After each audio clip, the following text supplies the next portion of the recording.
bergerak berbagi untuk negeri, guru penggerak majukan pendidikan, guru penggerak menghamba pada murid, kreatif rancang pembelajaran, hargai potensi tingkatkan prestasi, lahirkan profil pelajar Pancasila. Belajar bergerak berbagi untuk negeri, kita menjalin kolaborasi. Belajar bergerak berbagi untuk negeri, demi bakti pada Ibu Pertiwi.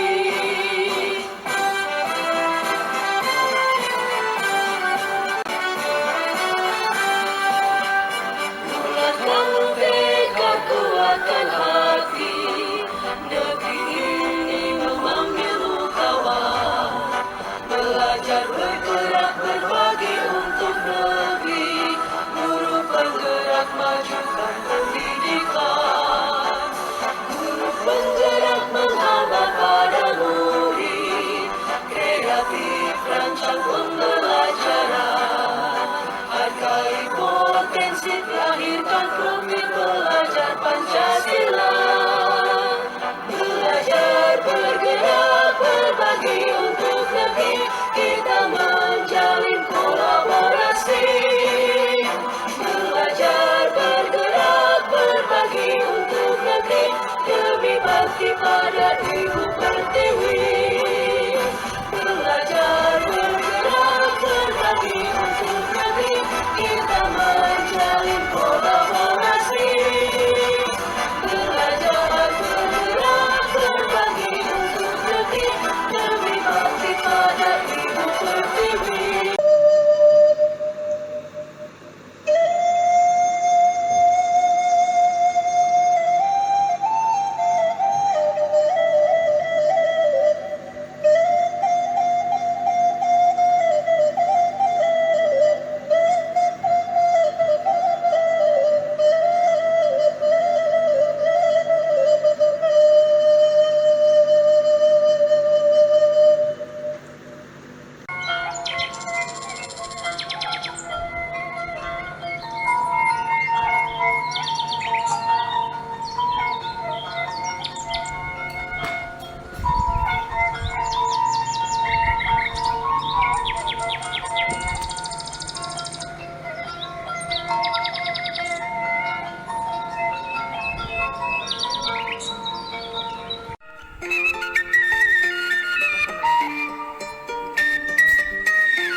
Assalamualaikum warahmatullahi wabarakatuh. Perkenalkan, saya Yudi Hendri, Saya Yunita Fitri, CGP Angkatan 6 Kabupaten Padang Pariaman.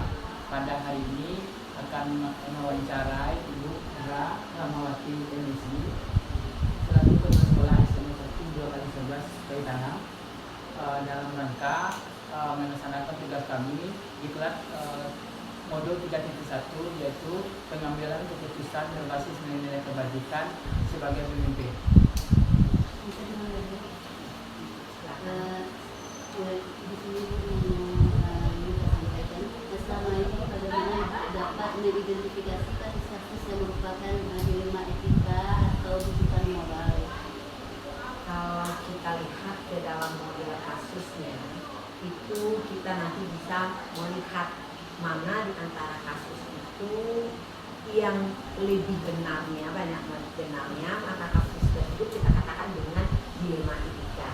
Seandainya di dalam mengidentifikasi ini kita harus terlebih dahulu melihat dasar daripada kasus ini, apa yang betul. Oke Bu, saya lanjutkan Bu. Sebagaimana yang dikatakan tadi terkait dengan dilema kita, kami ingin mengangkat mengenai dilema kita. Dilema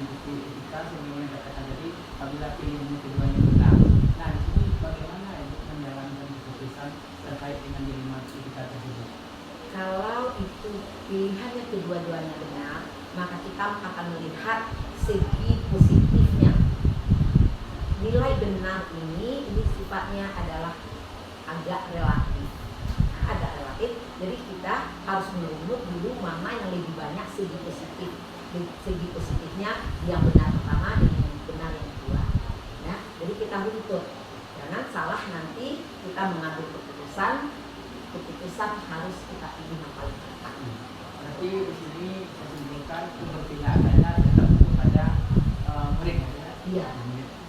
Murid lebih utamakan. Murid. Berarti di sini berpikirnya berbasis ini kepada murid. Kepada siswa kita. Kemudian tentu dari itu langkah-langkah atau prosedur seperti apa yang biasa dilakukan selama ini? Kalau seandainya ada masalah atau kasus, itu langkah yang pertama sifatnya kita adalah melihat kasus itu dulu dengan tenang. Jangan tergesa-gesa melihat suatu kasus. Kemudian kita harus selalu mengendalikan emosional kita. Kita harus selalu mengendalikan emosional kita. Itu makanya setiap kasus yang kita temukan, kita harus dalam keadaan jiwa yang tenang. Agar nanti di dalam menciptakan keputusan itu kita tidak dibatasi. Faktor diri sendiri, faktor internal dari kita sendiri itu akan mempengaruhi kita dalam mengambil keputusan. Jadi kepedulian atau untuk menjaga situasi emosional kita itu harus tetap kita jaga dimanapun. Kalau itu ada, misalnya kita berangkat dari rumah, kita ada kasus, misalnya kalau ada masalah di rumah, tolong dipilah-pilah dan dipisah-pisahkan. Kasus di sekolah, masalah kita di sekolah, kita kalau sudah berada di suatu tempat, posisikan diri kita berada di tempat. Berarti di sana terkait dengan sosial emosional yang dimiliki karakter yang dimiliki yang dalam berjiwai. Terus di sini apakah nantinya itu ada tidak terlepas mencari data-data dan fakta? Ya, kalau ada kasus itu tidak mungkin diselesaikan oleh pimpinan saja. Pasti karena seorang kepala sekolah itu ada perpanjangan tangannya dengan wakilnya. Itu sudah pasti kita harus berkoordinasi dulu dengan lingkungan kita, terutama dengan wakil-wakil kita, karena dia adalah pembantu kita, perpanjangan tangan kita. Kemudian kita juga mungkin mencari informasi terlebih dahulu, baik dari senior-senior yang ada di tempat kita berdiri. Nanti intinya Berkolaborasi. Nah, terkait dengan kegiatan yang dilakukan untuk kolaborasi dan juga apa saja hal yang efektif dalam pengambilan keputusan yang terkait dengan dilema etika yang tadi? Kalau masalah dilema etika itu pada umumnya, ya kan kita ambil contohnya di sekolah kita, ambil contohnya di sekolah kita. Mana yang kita katakan dilema etika itu? Kalau kita berbicara tentang dilema etika itu kan kembali lagi ke kepribadiannya, kembali lagi Nilai-nilai kebajikan. nilai kepribadian. Ya, nanti nilai kepribadian itu mungkin banyak, ya. Iya. Nilai kepribadian itu pasti banyak. Pasti kita itu akan menuntutnya, akan menuntut dari kasus-kasus atau dilema-dilema yang kita temui. Ya, kalau kita mau mengambil apa tadi Pak Edi? Seperti yang Ibu katakan tadi, contoh mungkin di sekolah ini karena sudah ada di sini sebagai guru di sini seperti kenaikan kelas kan Ibu sering mengatakan itu anak ini dinaikkan karena rasa peduli terhadap anak ini berdasarkan regulasi dia dinyatakan tidak di kelas namun dibawa kepada musyawarah seperti itu yang dilakukan ya. Ya, itu yang kita lakukan. Seperti apa yang Pak Edi katakan tadi, segala sesuatunya kita di sekolah ini sifatnya bukan hanya mengajar, tapi adalah mendidik. Kalau kita sudah menyatakan anak itu tinggal kelas misalnya seperti tadi, kita harus mengkajinya dulu. Apa penyebab dia seperti itu? Tidak mungkin hanya terletak di tangan anak saja, karena kita seorang guru adalah mengajar dan mendidik. Mendidik inilah yang lebih kita utamakan. Kalau anak-anak kita sudah sampai ketika SLTA, tidak ada lagi istilahnya anak kita bodoh, anak kita idiot. Tinggal kita lagi ibarat mengasah pisau, aja awak mengasah pisau. Bagaimana kita mengasah pisau itu supaya dia tetap tajam? Terima kasih Bu. Berarti di sini berkaitan dengan itu terkait juga dengan pola pikir berbasis nilai-nilai kebajikan dan rasa peduli. Berarti di sini ada memikirkan prospek masa depan anak. Gitu. Selanjutnya dari yang pengalaman Ibu juga dari keefektifan itu yang dilakukan dengan musyawarah membagikan tolak ukur ketika keputusan itu bisa diterima oleh para guru. Yang menjadi tolak ukur di dalam mengambil keputusan itu mungkin karena kita sudah berkolaborasi dengan semua elemen-elemen yang ada di sekolah kita. Mungkin rasanya kalau kita mengambil keputusan karena itu bukan keputusan sepihak, bukan dari pimpinan saja, karena kita selalu berkolaborasi dengan elemen-elemen yang ada, dengan wakil, dengan guru, dengan TU, termasuk juga dengan siswa kita barangkali. Yang jelas sifatnya kita di sini dalam mengambil keputusan tidak boleh sepihak. Berarti berkolaborasi dalam musyawarah biasanya kan ada yang cukup di atas 50% sudah oke, kan? Kalau itu apakah lebih dari itu? Kalau menurut Ibu kalau 50% dari Di atas 50% sedikit. seharusnya kalau dapat itu kita ada suatu kekompakan di sanalah dilihat keutuhan dari suatu sekolah, di sanalah nilai-nilai dibawa dari seorang pimpinan harus melebihi 75% dari anggotanya yang peduli dengan hal yang kita putuskan. Kemudian Bu, hal-hal apa saja yang selama ini yang menjadi tantangan itu dalam mengambil keputusan tersebut sebelum ada kedepan? Ya, hal-hal menjadi tantangan karena banyaknya peraturan yang selalu keluar sekarang yang tumpang tindih yang menyebabkan kita di suatu sistem ini, sekolah dalam suatu sistem kebiasaan itu kita selalu membenarkan kebiasaan, bukan mencari yang benar. Nah, kita akan selalu berbicara kan, yang biasa lakukan Bu. Nah, tapi seharusnya kan bukan seperti itu, tapi membiasakan yang benar. Kita selalu membiasakan yang benar. Jadi kita coba berganti mindset kita, jangan menerima kebiasaan, tapi membiasakan yang benar, walaupun itu takdir. Tetapi segala sesuatunya itu jangan sampai mengorbankan anak kita.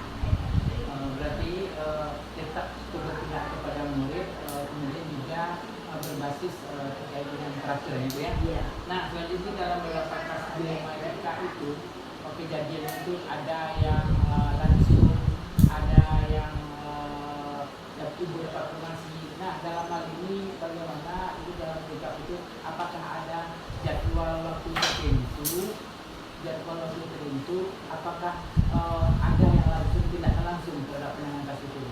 Dalam penanganan kasus itu kita lihat kepada berat, ringan, sedang atau apa aja kasus itu. Di dalam penyelesaian suatu kasus kita pasti akan berberat. Nah, kita ambil contoh, misalnya ada kasus seorang siswa dengan guru mata pelajaran, ya, kasus seorang siswa dengan guru mata pelajaran. Harusnya kita bertingkat, guru mata pelajaran itu dulu yang menyelesaikan kasus tersebut. Kalau seandainya guru itu tidak ada titik penyelesaiannya dengan siswa, maka guru itu boleh melaporkan bekerja sama dengan wali kelasnya untuk menyelesaikan titik terang. Seandainya itu juga sudah menjadi kasus yang berat, itu kita sudah melibatkan guru BK-nya, sudah melibatkan nanti dengan wakil siswaannya. Jadi ibu berharap dan ibu melaksanakan kasus itu kita pilah-pilah. Mana yang kasus ringan, mana yang kasus sedang, mana yang kasus berat. Jadi itu bisa ditangani oleh perpanjangan anak kita di sini. Berarti ada yang langsung, ada yang dijadwalkan. Ada yang dijadwalkan. Bu, berarti adakah seseorang atau faktor-faktor apa saja yang selama ini mempermudah atau membantu ibu dalam mengambil keputusan ya, adakah maksudnya faktor-faktor yang membantu ibu atau mempermudah ibu dalam Faktor yang itu karena kita sekolah adalah suatu sistem, pasti kita ada elemen-elemen ya di sana. Sudah pasti itu ada unsur pimpinan, dalam hal ini wakil kepala sekolah, kemudian kita juga ada guru-guru, dan ibu juga tahu guru-guru kita di SMA Kaitanam ini banyak guru-guru hebat, karena kita sekarang untuk Kabupaten Padang kita sudah berada pada posisi nomor 2 ya Pak Eri, untuk CGP dan PP kita. Berarti sekolah kita sudah dipandang dari sudut mata yang positif di luar sana. Nah, sudah dipandang dari sudut mata yang positif.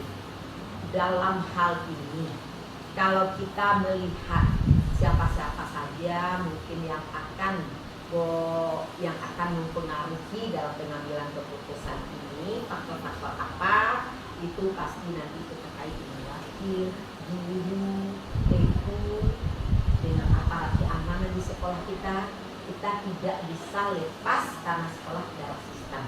Satu saja tidak bergerak atau satu saja yang rusak, ibaratnya yang rusak itu sistem akan mandek.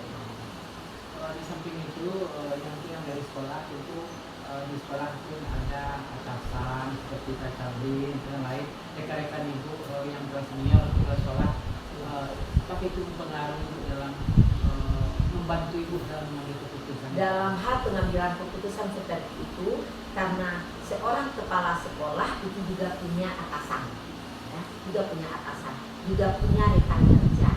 Untuk pengambilan keputusan ini mungkin kita juga ibu juga minta masukan atau informasi dari rekan-rekan sesama kepala sekolah. Terlebih lagi kepada pengawas pembina kita, karena dia yang membina kita. Dan juga kita selalu berkolaborasi dengan kepala cabang dinas kita dan staf-stafnya. Baru nanti melalui Kacabdin, melalui cabang dinas, kita baru bisa meminta pandangan ke dinas provinsi. Jadi tidak bisa langsung. Jadi memang ada dari PH. Ini ternyata tidak terasa ini pertanyaan terakhir dari semua yang telah disampaikan, tentang pengambilan keputusan berkaitan dengan dilema kita ini, apa pengalaman yang bisa diambil di sini yang bisa dapat dilakukan untuk kelanjutan nanti. Jadi untuk kelanjutan apa pengalaman ibu di dalam pengambilan keputusan, ibu berharap kepada CGP yang sedang berkembang saat ini, terutama yang ada di sekolah kita. Ini kan sudah pasti ini menjadi salah satu momen tertentu bagi sekolah dan merupakan nilai lebih daripada suatu sekolah. Dan sudah pasti CGP yang ada saat ini itu adalah cikal bakal yang akan memimpin nanti di sekolah kita, khususnya kemudian untuk Padang Pariaman, apalagi nanti untuk Sumatera. Ibu berharap dengan adanya CGP yang ada di sekolah kita ini menjadikan pengalaman yang sangat berharga bagi sekolah dan merupakan penghargaan bagi sekolah. Jadi terima kasih ibu ucapkan kepada CGP yang sudah membawa harum nama sekolah kita. Kita lihat di luar sana itu banyak sekolah-sekolah besar, namun tidak muncul CGP dan PP. Itu artinya guru hebatnya tidak punya motivasi dalam dirinya sendiri untuk mengembangkan diri. Oke, ternyata wawancara kita sudah berakhir.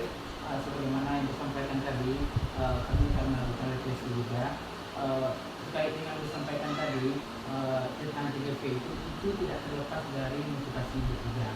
Mungkin di sekolah lain itu motivasi dari kepala sekolahnya dia mau pensiun, sekolahnya apa, itu dia ada motivasi seperti itu. Nah dari sini kami merefleksi dari pembelajaran yang kami dapat di CGP itu, beberapa yang telah disampaikan di sini ternyata sudah ada yang terangkum terkait dengan materi itu. dasarnya keberpihakan kepada murid, kemudian berbasis nilai-nilai kebajikan, ada rasa kasihan, ada rasa yang kayak gitu harus teratur dari kan. Nah di sini yang intinya nanti terakhirnya keputusan itu dapat dipertanggungjawabkan dengan salah satu contohnya dengan adanya persentase guru lebih dari 75% diharapkan berbasis lagi seperti itu. Terima kasih Bu atas kesediaan Ibu untuk mewawancari Ibu dalam Sama-sama, dan Ibu tetap mengapresiasi apa yang sudah Bapak Ibu lakukan, bukan atas nama diri pribadi Bapak Ibu saja, tetapi ini lebih mengharumkan nama sekolah kita. Mudah-mudahan ke depan lebih bagus lagi, lebih baik lagi, dan Ibu berharap nanti CGP yang berasal dari SMA kita ini, Kaitanam, dan PP kita itu diperhitungkan di tingkat nasional. Terima kasih. Assalamualaikum warahmatullahi wabarakatuh. Saya Yuli Henry, CGP Angkatan 6 Kabupaten Padang Pariaman. Pada hari ini akan mewawancarai Ibu Dewi Pelinda, SPD, Kepala Sekolah SMK Nasional Kaitanam, terkait materi tugas saya di kelas CGP Modul 3.1 pengambilan keputusan berbasis nilai-nilai kebajikan sebagai pemimpin. Sekarang kita lanjutkan wawancaranya ya Bu Dim ya.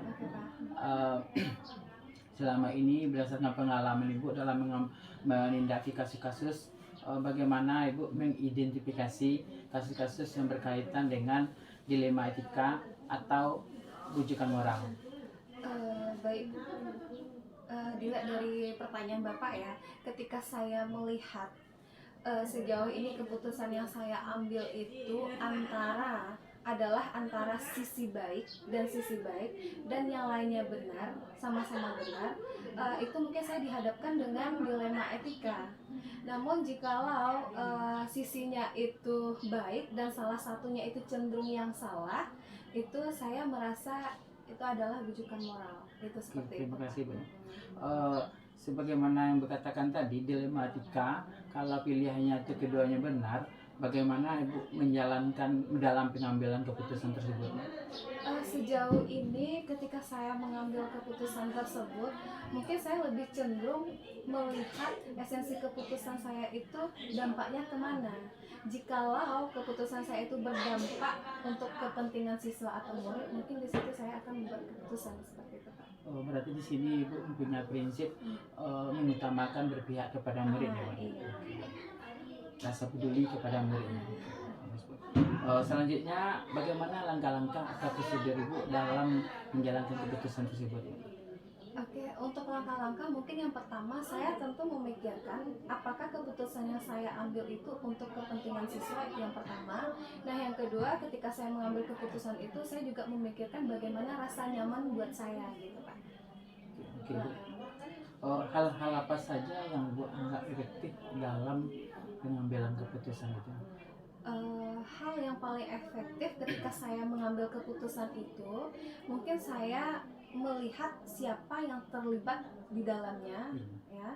Yang kedua itu bagaimana melihat siapa yang yang ikut serta dalam seperti orang-orang ya, ya, orang-orang di dalamnya. Terus yang memberikan solusi terbaik untuk Solusi, kepentingan bersama gitu Pak. dilengkapi juga dengan data-data ya, Iya, Pak? dilengkapi Oke, Bu, ya. juga dengan data. Berarti di sini salah satu contohnya Ibu tidak terlepas dari persoalan kenaikan kelas ya, murid misal seperti itu. Tadi di awal Ibu mengatakan ada berpihak kepada murid, rasa kepedulian karena banyak dilema dalam terkait kenaikan kelas. Nah, sekiranya dalam keputusan Ibu itu Ibu memutuskan tadi dari musyawarahnya bersama, Ibu putuskan siswa ini naik tuh. Terus nanti kan terjadi sebagaimana tadi ada dilemanya itu kan. Nah, bagaimana tolak ukurnya Ibu melihat bahwa itu efektif? Mungkin kalau tolak ukurnya saya mungkin melihat persentase yang setuju tuh lebih dari 75% mungkin ya Pak. Dan selanjutnya seperti ya kenaikan kelas itu. Luar biasa sekali Ibu ya. Biasanya orang mengatakan di atas 50%, ternyata Ibu dalam mengambil keputusannya yang sangat mengharapkan di atas 75%. Nah, dalam hal ini terkait dengan apa saja tentang yang Ibu hadapi. Tadi kan ada 75%, berarti ada yang tidak setuju dalam itu. Apa tentang yang mungkin Ibu hadapi itu? Iya Ya mungkin kalau dilema etika ini mungkin juga dilema juga bagi saya ya Pak ya. Iya. Seperti rasa atau perasaan, Iya. contohnya rasa iba, kasihan dan lain-lainnya. Contoh ada kasus salah satu anak yang bermasalah dalam proses PBM-nya, Iya. ketika absensinya itu melampaui dari batas Iya. dan semua guru itu memberikan nilai yang tidak bagus. Nah, jadi ada orang tuanya datang ke sekolah mengatakan bahwasanya anaknya bisa diberikan kesempatan untuk melanjutkan ke sekolah ini lagi. Nah, dengan adanya karena hal lain juga gitu, mungkin di situ rasa perasaan dilema saya muncul seperti itu Pak. Oke Bu, nah menurut saya itu luar biasa sekali, beruntung sekali sekolahnya memiliki kepala sekolah yang cukup pedulinya sangat tinggi itu, yang berpihak kepada murid. Nah selanjutnya, adakah dalam Ibu mengambil keputusan seseorang atau faktor-faktor apakah yang memudahkan Ibu mengambil keputusan itu? Kalau misalkan seseorang yang memudahkan saya untuk mengambil keputusan itu mungkin saya bisa jadi minta tolong ya Pak, Berkolaborasi. iya, rekan-rekan atau wakil saya atau guru yang terkait kasus tersebut, dan selanjutnya rekan-rekan Kepsek yang berpengalaman dalam kasus yang sama.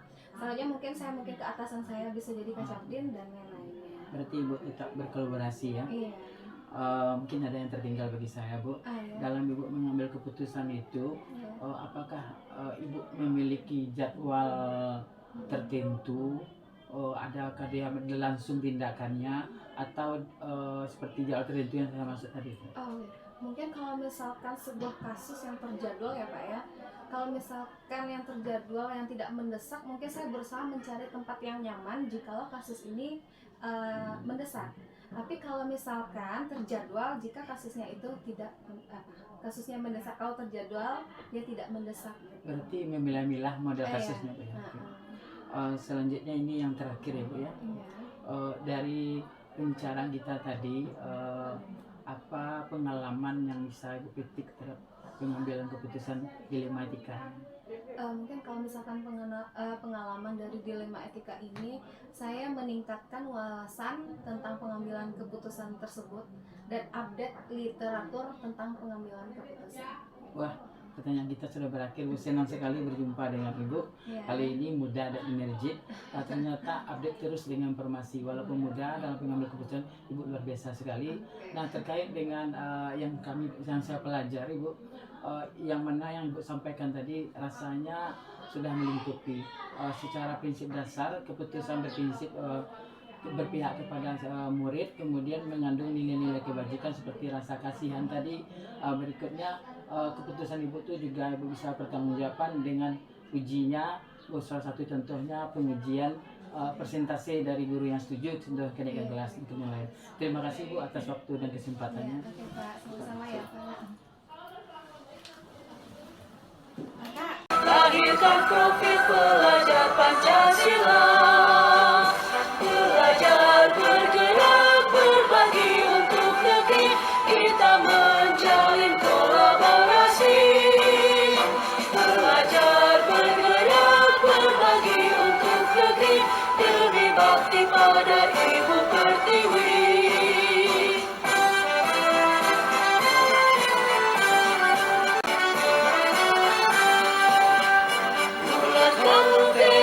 Kuatkan hati, negeri ini memanggilmu kawan.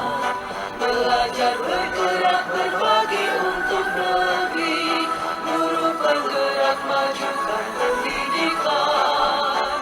Guru penggerak menghambat pada murid, kreatif rancang pembelajaran.